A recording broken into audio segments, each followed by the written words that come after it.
नमस्कार दोस्तों, स्वागत है आपका हमारे चैनल कथा परदेश में। तो चलिए शुरू करते हैं आज की कहानी। मुझे पहले लड़के की तस्वीर दिखाओ माँ, फिर मैं फैसला करूंगी हाँ या ना का। माँ ने रीता की तरफ देखा। अच्छा, हम तुम्हारे लिए क्या कोई अच्छा लड़का नहीं देखेंगे? रीता गुस्से से बोली, माँ बस लड़का देखना है मुझे, उसकी तस्वीर मंगवा दे या लड़के को यहीं बुला लो। माँ ने डांटा, पागल है, शर्म नहीं आती? चल दफा हो जाओ अपने कमरे में। बाबा भी आ गए। क्यों डांट रही हो मेरी बच्ची को? रीता बाबा के पास गई और जाकर कहने लगी, बाबा मुझे लड़का देखना है। बाबा ने मुस्कुराकर कहा, हाँ बेटी, तुम्हारी मर्जी से ही करेंगे शादी। कल मैं उसकी तस्वीर मंगवा लूंगा। लड़के का अपना होटल है, पढ़ा लिखा है, प्यारा है। लेकिन रीता को तो लड़का देखना था। लड़का तो प्यारा है। रीता ने हाँ कर दी। 10 दिनों में ही रीता की शादी हो गई। रीता के हमसफर का नाम सुशील था। अरेंज मैरिज थी। न कभी मुलाकात हुई, न कभी कोई बात, कभी एक दूसरे को मिले भी नहीं। ये ऐसा पवित्र रिश्ता होता है, दो अजनबी एक जान हो जाते हैं जो कभी जिंदगी में मिले भी ना हो, तो पल भर में एक दूसरे की जान बन जाते हैं। पहली रात थी। सुशील कमरे में आया, हाथ में आइसक्रीम पकड़ी हुई। रीता नजरें झुकाए बैठी थी। आइसक्रीम तो रीता की फेवरेट थी। सुशील को नमस्ते की। सुशील पास बैठ गया। सुशील थोड़ा सा शर्माता भी था। आइसक्रीम खाते हुए बोला, जितने पैसे शादी पर खर्च किए, इतने की काश में आइसक्रीम खा लेता। रीता का घूंघट उठाकर बोला, आप खाओगी? पहले तो रीता ने शर्माते हुए मना कर दिया। फिर सुशील ने प्यार से कहा, खा लो, प्यार बढ़ेगा। रीता को आइसक्रीम दी और खुद भी खाने लगा। रीता सारी आइसक्रीम खा गई। सुशील ने जब पूछा, आइसक्रीम पूरी खत्म कर दी? रीता मुस्कुराने लगी, वो तो मैं खा गई।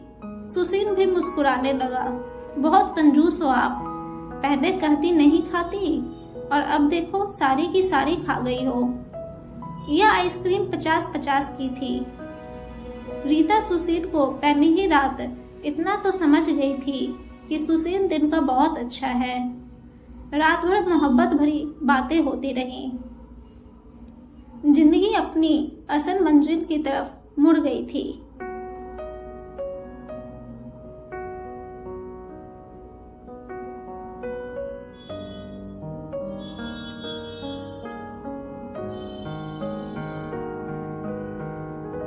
वक्त गुजरने लगा। रीता के भाई की शादी थी। रीता 4 महीने की प्रेग्नेंट भी थी। रीता ने सुशील से कहा, मुझे भाई की शादी में जाना है। सुशील रीता के पास बैठकर बोला, रीता, डॉक्टर ने आपको लंबी यात्रा करने से मना किया है, इसलिए मैं कोई रिस्क नहीं लेना चाहता। मैं नहीं इजाजत दे सकता शादी में जाने की। रीता को बहुत गुस्सा आया। सुशील, पागल हो गए हो क्या? मेरे भाई की शादी है और आप कह रहे हैं कि नहीं जाना। आप मुझे कार में बैठाकर आराम से छोड़कर आ जाएं। बस सुशील ने रीता का हाथ पकड़ा, मोहब्बत से फिर समझाने लगा, रीता क्यों बेकार की जिद करती हो? डॉक्टर ने यात्रा करने से मना किया है तो मैं नहीं जाने दे सकता तुमको। तुम लापरवाह हो जाती हो और मैं तुमको किसी के भरोसे नहीं छोड़ सकता। इतना कहकर सुशील कमरे से बाहर चला गया। रीता रोने लगी। रीता ने अपनी माँ को फोन किया। सुशील मना कर रहा है शादी में आने के लिए। माँ ने समझाया, बेटा अगर वो कह रहा है तो मत ही आओ। लेकिन रीता की भाभी और भाई जिद करने लगे।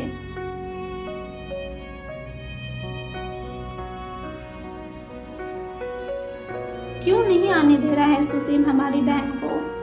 वो रात को आए। सुशील भी घर पर था।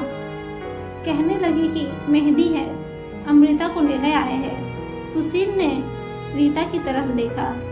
रीता, मैंने क्या कहा था तुमसे? रीता ने नजरें झुका ली, कमरे में चली गई उठकर। सुशील को गुस्सा तो बहुत आया था, लेकिन सब्र कर लिया। 1,000 रुपया जेब से निकाले, रीता को दिए।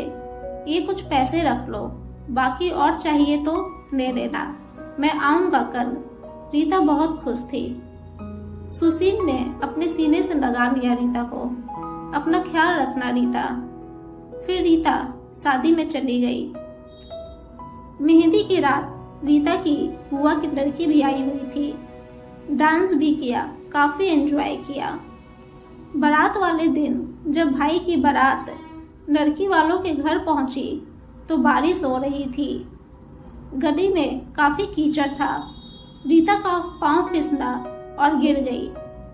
गिरते ही उसके पेट में दर्द होने लगा। रीता जोर जोर से रोने लगी। जल्दी से रीता को अस्पताल ले गए। रीता दर्द से चिल्ला रही थी।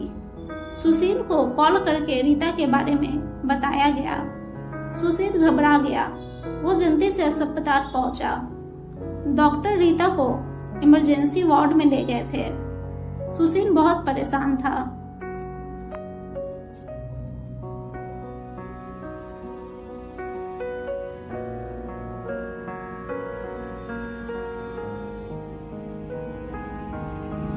दिल की धड़कनें बेकाबू थी। जुबान पर ईश्वर का जाप था। बाकी सब लोग शादी की खुशियों में मग्न थे, लेकिन यहाँ सुशील परेशान खड़ा था। कुछ देर बाद डॉक्टर कमरे से बाहर आए। उन्होंने सॉरी कहते हुए बताया, आपका बच्चा मर चुका है। सुशील बेजान सा होकर कुर्सी पर बैठ गया। भगवान से हिम्मत मांगकर जल्दी से वार्ड में गया। रीता रो रही थी। सुशील को देखकर मुंह मोड़ लिया। सुशील पास बैठ गया, सर पर हाथ फेरने लगा। अच्छा चुप कर मेरी सोनी, रोना बंद कर, बस ऊपर वाले की मर्जी थी। रीता फूट फूट कर रोने लगी। सुशील मुझे माफ कर दे, मुझसे गलती हो गई। सुशील ने आंसुओं से भीगू ही पलकों को चूम लिया।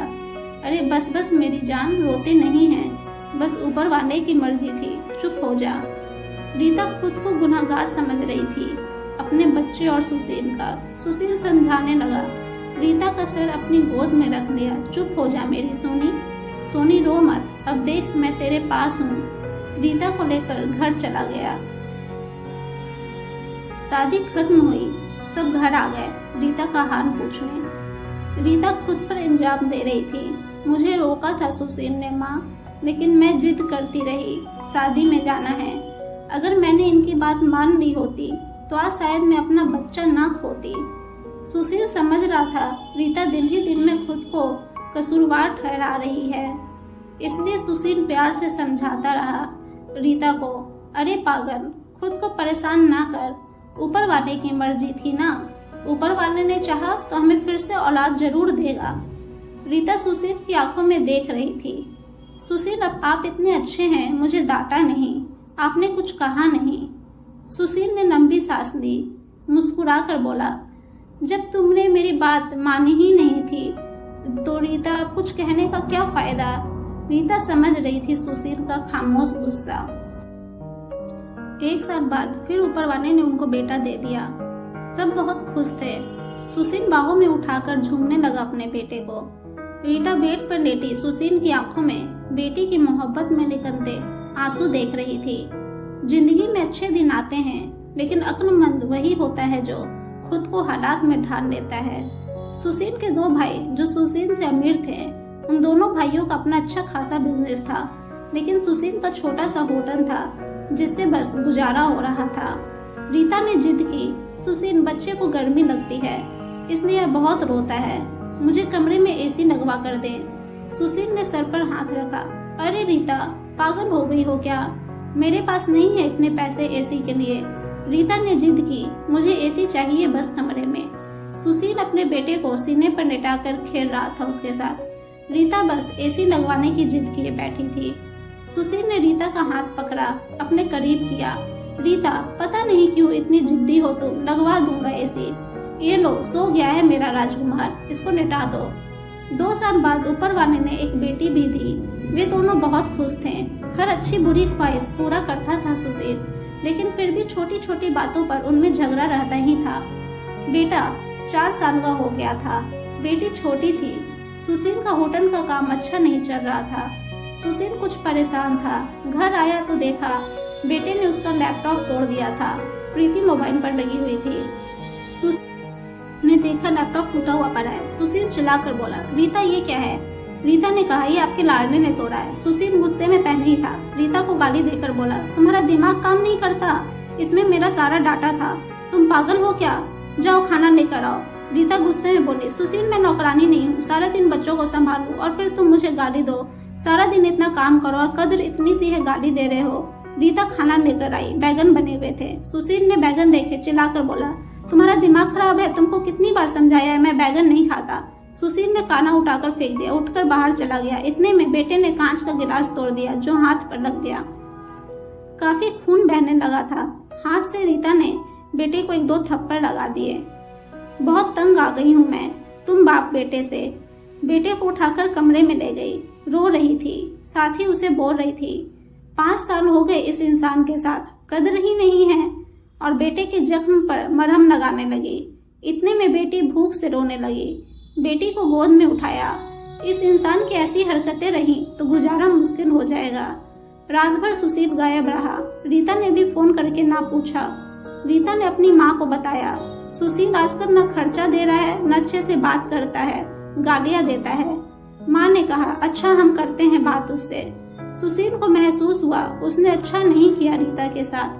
आज घर जाकर रीता को सॉरी कहूंगा। घर आया तो देखा घर में रीता के माँ बाप चाचा सब आकर बैठे हुए थे। सुशील ने रीता की तरफ देखा। रीता खामोश रही, नमस्ते किया। उसके बाद बात शुरू हो गई। माँ चिल्लाकर बोली, क्यों बेटा तुम खर्चा नहीं देते हो रीता को? क्यों गालियां देते हो? सुशील को बहुत गुस्सा आया। घर की बात थी, हम दोनों सुलझा लेते। सुशील ने गुस्से से कहा, इसको सब कुछ देता हूँ, ये बस तमाशा लगाना चाहती है। रीता भी गुस्सा थी। वो भी गुस्से में बोली, क्या देते हो? वो महीने में 10,000 देते हो, जिसमें दोनों बच्चों का दूध भी पूरा नहीं होता। एहसान करते हो क्या मुझ पर? तुम्हारे बच्चों पर खर्चा करती हूँ। बहस इतनी बढ़ गई कि सबके सामने सुशील ने रीता को थप्पड़ मार दिया। रीता की माँ को बर्दाश्त नहीं हुआ। वो अपनी बेटी को साथ ले गई। दोनों बच्चे भी साथ ले गई। सुशील ने भी ना रोका उन्हें। रीता नाराज होकर चली गई। रीता को थप्पड़ ज्यादा जोर का लगा था, निशान बन गया था चेहरे पर। माँ भी रोने लगी। ना जाने पहले भी कितना जुल्म करता होगा मेरी बेटी पर, कमीना इंसान।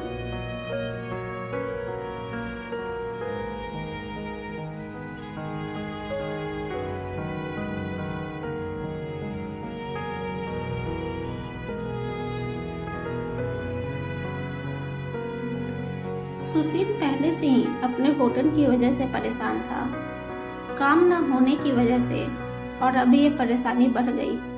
रीता मायके में थी, सुशील यहाँ घर में परेशान था। हालात इतने खराब हो गए कि सुशील को अपना होटल बेचना पड़ा। 2 महीने गुजर गए। दोनों ने एक दूसरे से बात तक न की। दोनों गुस्से में थे। सुशील कहता, खुद गई है खुद वापस आए। रीता को अकड़ थी, मनाने आएगा तो जाऊंगी। दिन गुजरते गए। 8 महीने गुजर गए, कोई बातचीत नहीं हुई। सुशील के एक दोस्त ने सुशील से कहा, विदेश जाना है तो बताओ, मेरे पास एक वीजा है। हालात काफी बुरे थे। सुशील विदेश चला गया। मोबाइल नंबर बंद हो गया। 1 साल गुजर गया। दोनों ने कोई बात न की एक दूसरे के साथ। रीता भाई से खर्चा लेती, बच्चों के दूध का या फिर दूसरे जरूरी सामान का। भाई कब तक दे सकते थे खर्चा? उनके भी अपने बच्चे थे।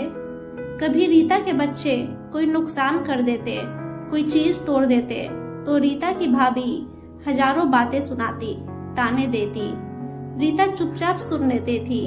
क्या करती आखिर? किसी को कुछ क्या बताती?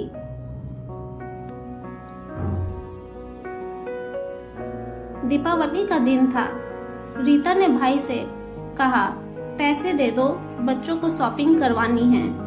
भाभी पास से बोली, बहन साफ सी बात है, हमारे पास फालतू के पैसे नहीं हैं। उसी इंसान के साथ गुजारा नहीं है तो तलाक लेकर किसी दूसरे से शादी कर लो, जाओ यहाँ से। रीता उस दिन बहुत रोई थी। उसे एहसास होने लगा था, सुसीन तो मेरे सर का ताज है। सुसीन दुबई में बच्चों को याद कर बहुत रोता था। रीता पागल, बात कुछ थी नहीं और तूने यह क्या कर दिया। उधर रीता के भाई ने रीता के लिए एक आदमी देखा जिसकी पत्नी की मृत्यु हो चुकी थी, 4 बच्चे थे।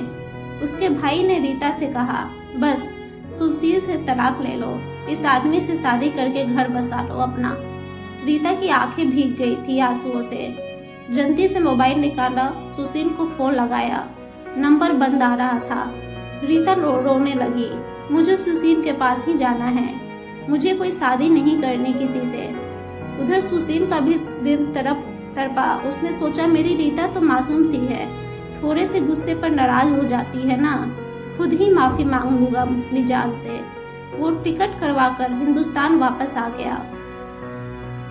रीता रो रो कर भगवान से अपने पापों, अपनी गलती की माफी मांग रही थी कि ऊपर वाले मुझे माफ कर दे, मुझे मेरा सुशील वापस कर दे। रात भर रोती रही। सुबह बेटे को नाश्ता करवा रही थी कि दरवाजे पर घंटी बजी। भाभी ने दरवाजा खोला, सामने देखा सुशील खड़ा था। रीता की नजर पड़ी सुशील पर तो हाथ से दूध का कप छूट गया। नंगे पांव दौड़ते हुए जाकर सुशील के सीने से जा लगी और चीख चीख कर रोने लगी। सुशील, मैं बहुत प्यार करती हूँ तुमसे। सुशील के पांव पकड़ लिए, माफ कर दो सुशील। सुशील ने रीता का माथा चूमा, आंसू साफ किए। तुम भी माफ कर दो मेरी जान, मैंने गुस्से में ज्यादा बोल दिया था। बच्चों को सीने से लगाया, सुशील प्यार करने लगा। रीता के भाई और भाभी की आंखों में आंखें डालकर गर्व से बोली, मेरा परमेश्वर, मेरा हमसफर है मेरे पास, आप लोगों का बहुत बहुत धन्यवाद। वो सुशील के साथ घर वापस आ गई। दोनों खुशी से सब बातें भूल कर जीने लगे। लेकिन वो इस समाज को इतना बता गए, जज्बात में जुदा हो जाना बहुत आसान है, लेकिन जुदा होकर जीना बहुत मुश्किल है। जो धर्म एक हमसफर महसूस कर सकता है, वो कोई और नहीं समझ सकता। गलत फैसला लेकर जिंदगी बर्बाद न करे, ये सब वक्त के साथ बदल जाता है। हाँ, अगर नहीं बदलता तो हम सफर। अगर कोई नाराज है या घमंड में है तो जाओ मना लो, राजी कर लो एक दूसरे को, इससे पहले कि देर हो जाए। उम्मीद है दोस्तों आप सबको ये कहानी पसंद आई होगी। अगर आप सबको ये कहानी पसंद आई तो प्लीज हमारे को सब्सक्राइब जरूर करें और हमारे वीडियो को लाइक और शेयर जरूर करें। धन्यवाद।